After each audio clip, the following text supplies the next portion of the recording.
Welcome back to Steel City Sports. Today we're continuing our NFL playoff coverage with Wildcard weekend. Today we're talking Steelers versus Bills. So obviously the Steelers are my team. I have a lot to say about them. I have some biases towards them. We're going to talk about that when we get to them. But just taking a quick look at the overview of these teams. The fact that they're both in, I think, is interesting because they both had a bit of a rocky season. The Steelers, we went 0-3 in the Trubisky tenure. Losing to the Cardinals and the Patriots was a flagrant disgrace. I'm glad Tomlin finally was able to recognize that Trubisky should not be playing a single snap in the NFL and eventually put Mason Rudolph. Rudolph, when starting, went 3-0 and led us to a playoff berth. The Bills, they were 6-6 not that long ago. They lost to the Broncos after the Broncos had a humiliating loss to Miami earlier in the season. It just didn't look good for the Bills. And I actually made a video earlier in the season talking about the downfall of the Bills. But after firing Ken Dorsey, they went 6-1, and now they're the 2 seed. I find that turnaround so fascinating. And these teams are interesting. The matchup is interesting for the simple fact that they both fired their offensive coordinators this year. The Bills, like we said, they fired Ken Dorsey, went 6-1 after getting rid of him. The Steelers fired Matt Canada following that loss to the Browns. And it was very rocky, like we said, with Trubisky. But once they put Rudolph in, he won out, and they made the playoffs. So let's take a look at the personnel on each team. Starting off with the coaching matchup, we have two defensive guys, Mike Tomlin versus Sean McDermott. I do think Mike Tomlin gets the advantage here in the fact that he only has one less win than the Bills, and Sean McDermott has a top 3 quarterback in the NFL. The fact that Mike Tomlin has been able to get 10 wins this season with the carousel of quarterbacks he had, I definitely knock him for playing Trubisky for sure. That almost costed us a playoff berth. You know, you could argue the Steelers should actually have 12 wins and not even be the 7th seed. We should be a lot higher because we should. If Rudolph was playing in those games versus Arizona and New England, we probably would have won those games. So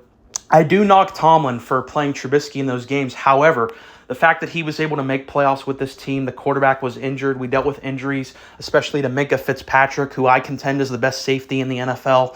And not really having just that stability at the quarterback position, I think is very impressive. You know, the culture he's been able to establish. I'm not saying Sean McDermott is a bad head coach. We did make a video about him earlier in the season about how I felt his time in Buffalo is kind of worn out back when they were 6-6, but now that they're 11-6, the 2nd seed, Sean McDermott's going nowhere. He's still a really good head coach.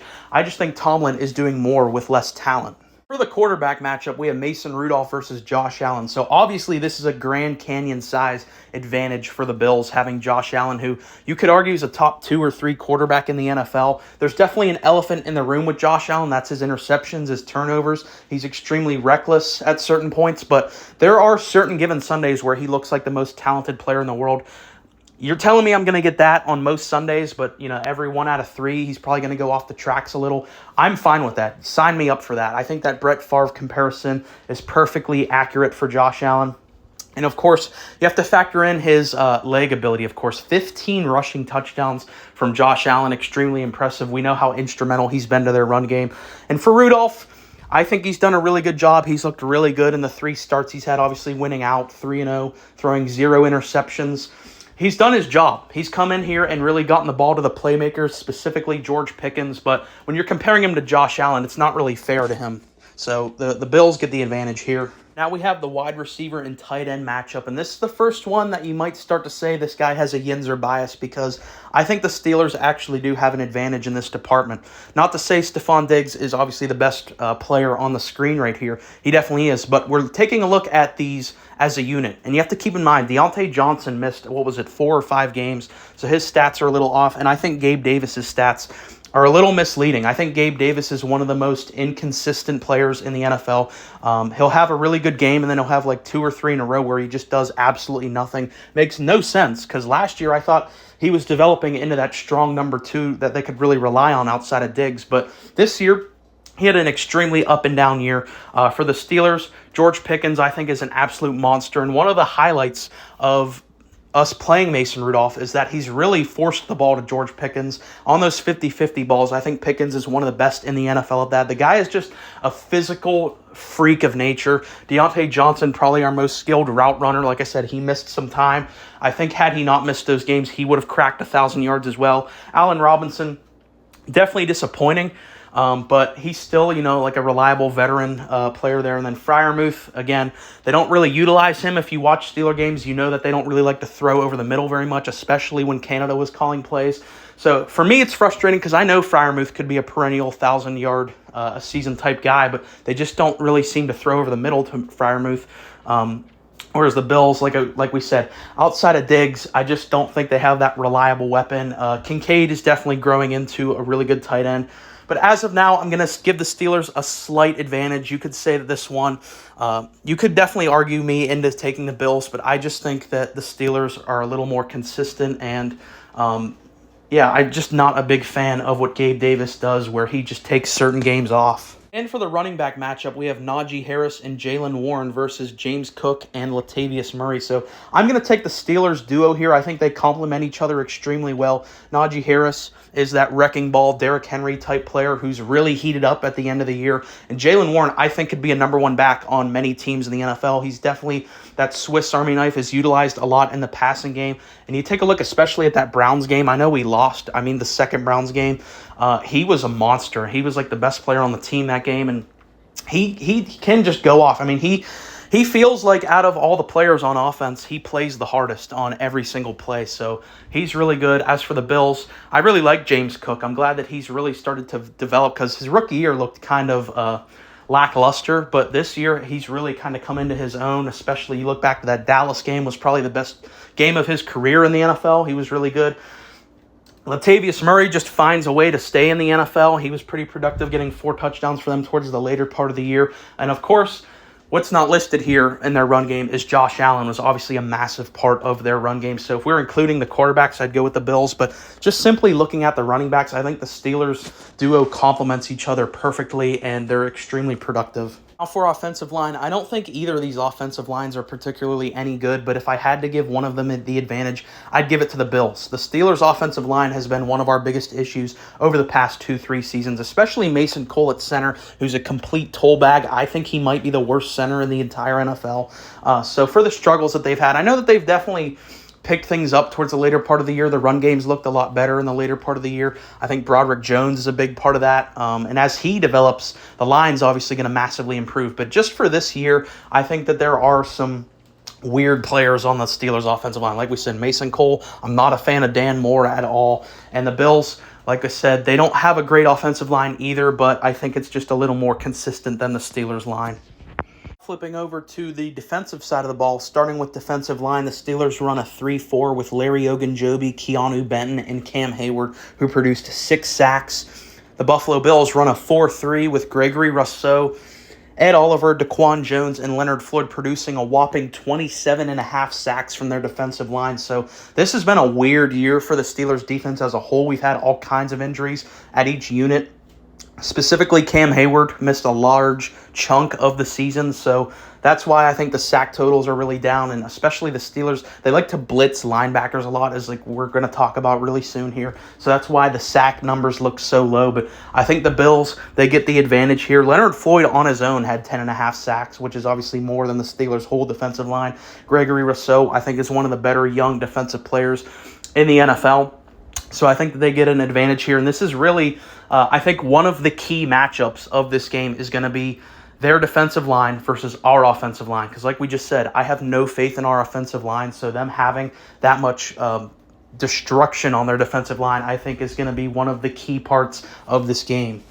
For the linebacker matchup, the Steelers have T.J. Watt, Miles Jack, Landon Roberts, and Alex Highsmith versus the Bills, Tyrell Dodson, Terrell Bernard, and Dorian Williams. I think the Steelers, this is one of their biggest advantages, is at the linebacker position. You look at tackles, the Bills have the advantage there, but you look at the sack production from the Steelers linebackers, particularly, of course, T.J. Watt having a league-high 19 sacks on his own. The fact that he's not the favorite to win Defensive Player of the Year literally just kills brain cells for me. And then Highsmith putting up 7 sacks on his own. Having those two, like I said earlier, the Steelers like to blitz their linebackers, specifically Watt. So having those two on opposite sides is really good. And of course, we've had a lot of injuries specifically at the linebacker position with Cole Holcomb and of course, Quan Alexander as well. So Miles Jack was retired not very long ago. He was sitting on his couch and he got a call from the Steelers. He's back playing in the NFL.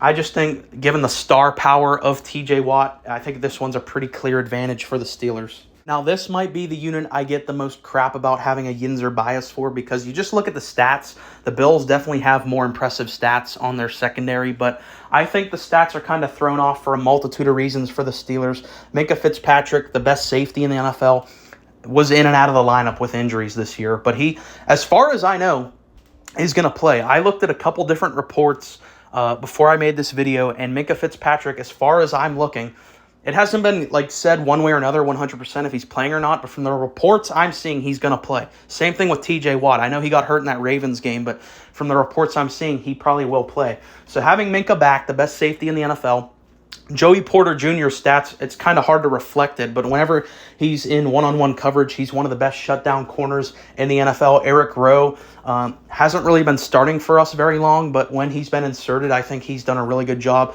Levi Wallace, this is an interesting game for him. This is his former team, the Bills. I've had kind of a love-hate relationship with Levi Wallace this year. I think he's got burnt a lot, but when he plays in zone, I think he looks a lot better, and man, he gets burnt a lot. So let's take a look at their totals. 4 interceptions for the Steelers secondary, 26 pass defenses, 129 solo tackles. Looking at the Bills, like we said, they have the advantage when you just are simply looking at stats. Teron Johnson, Jordan Poyer, Micah Hyde, Rasul Douglas, who they acquired from the Packers at the trade deadline, who's been incredible for them.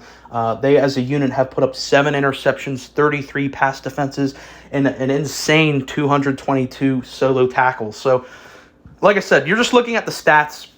The Bills definitely look better here, but like I said, Minkah missed a lot of time, and Joey Porter Jr., it's kind of hard to reflect his numbers because you just look at yards allowed. He's one of the best cornerbacks in the NFL just as a rookie. So I am going to give the advantage here to the Steelers, but if you want to say the Bills, I wouldn't really argue it that much. So with all that said, my prediction is the Buffalo Bills will win this game for 3 major points. Number 1, the quarterback advantage is night and day. Josh Allen is a generational level talent as much as I like Mason Rudolph. The line of scrimmage advantage for the Bills' defensive line versus our offensive line really scares me. And then the simple fact that the Bills are playing at home. As much as I'm going to be rooting for the Steelers, I'm going to have my Nodge jersey on, I'm going to be waving that terrible towel, I'd be a complete moron to predict them to beat the Bills. So I do think the Bills will win, but I'm going to be rooting my ass off for the Steelers. So that's been my take on this Wild Card weekend game. Please let me know your thoughts on all this in the comments down below. Please like and subscribe.